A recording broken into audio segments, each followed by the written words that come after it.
शैतानी भेड़िया। वासना, खून और खौफ की काली रातें। भाग एक। काला जंगल, लाल आंखें। गहरे जंगल के बीच बसा था काला गांव, जहां रात होते ही लड़कियों को घर से बाहर निकलने की सख्त मनाही थी। कहते थे वहां एक शैतानी भेड़िया घूमता था जो जवान लड़कियों को पहले अपने प्यार में फंसाता, फिर उनके साथ रातें बिताता और फिर उन्हें अपने जैसा बना देता। एक प्यासा, वहशी भेड़िया। लोगों को यह बस एक कहानी लगती थी, जब तक कि प्रियंका उस जंगल में नहीं गई। भाग 2। वो रात जब प्रियंका ने उसे देखा। प्रियंका, गांव की सबसे हसीन लड़की, जिसकी चाल से ही लोग मदहोश हो जाते थे। उसकी आंखों में कशिश थी, होंठ किसी जादू से कम नहीं और जिस्म ऐसा कि देखने वाले रातों को सो न पाए। लेकिन प्रियंका को रोमांच पसंद था। उसे इस भेड़िए की कहानियां सुनकर डर नहीं, बल्कि अजीब सा नशा महसूस होता था। उसने ठान लिया कि वो इस जंगल में जाएगी और देखेगी कि ये भेड़िया सच में है भी या नहीं। वो रात चांदनी से भरी थी। प्रियंका ने लाल रंग की पतली साड़ी पहनी जो उसकी सुडौल कमर को उभार रही थी। उसका दिल जोर जोर से धड़क रहा था, लेकिन डर से नहीं, बल्कि उस अज्ञात शैतान से मिलने की ललक में। जैसे ही उसने जंगल में कदम रखा, ठंडी हवा ने उसकी साड़ी को सहलाया और तभी झाड़ियों से एक सरसराहट आई। एक जोड़ी लाल आंखें अंधेरे में चमक उठीं। कौन है वहां? प्रियंका ने धीमे लेकिन तीखे सुर में पूछा।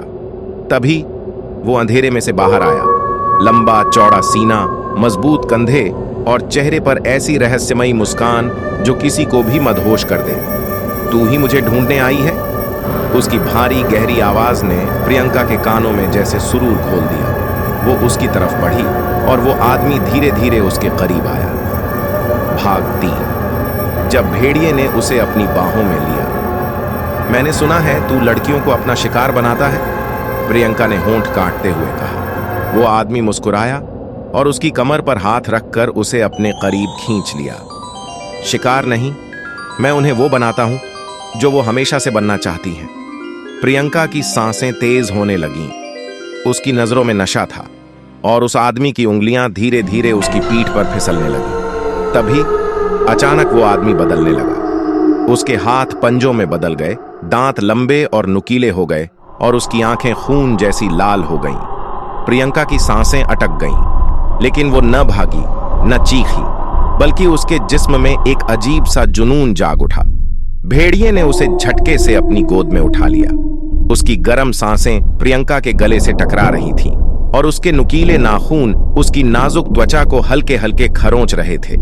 अब तू मेरी है। उसने अपनी नुकीली जीभ से प्रियंका की गर्दन को चूमा और फिर एक झटके में उसने अपने नुकीले दांत उसकी गर्दन में गड़ा दिए। प्रियंका की आंखें पलट गईं, उसकी उंगलियां कड़क होने लगीं और उसके होठों से एक धीमी लेकिन मदहोश करने वाली सिसकी निकली। आह! वो अब दर्द में नहीं थी, बल्कि एक अजीब से नशे में डूब चुकी थी। भेड़िए ने उसे जमीन पर गिरा दिया और उसकी फटी हुई साड़ी से झांकती उसकी नर्म त्वचा पर हल्के हल्के पंजे चलाने लगा। प्रियंका की आंखें अब लाल हो गई थीं। वो अब सिर्फ इंसान नहीं रही, वो अब शैतानी बन चुकी थी। भाग 4। शैतानी भेड़िया की रानी सुबह गांव में खबर फैल गई। प्रियंका अब इस दुनिया में नहीं रही, लेकिन हकीकत इससे भी ज्यादा डरावनी थी। वो अब शैतानी भेड़िए की रानी बन चुकी थी। अब हर पूर्णिमा की रात जंगल में सिर्फ एक भेड़िए की दहाड़ नहीं, बल्कि एक औरत की मादक चीखें भी गूंजने लगी। गांव की लड़कियां एक एक करके गायब होने लगी। अब भेड़िए के साथ उसकी रानी भी अपने शिकार की तलाश में थी। अब अगला नंबर किसका होगा? तू तैयार है? वीडियो पसंद आए तो चैनल को सब्सक्राइब और वीडियो को लाइक कर देना, और हाँ, अपने दोस्तों को भी शेयर जरूर करना।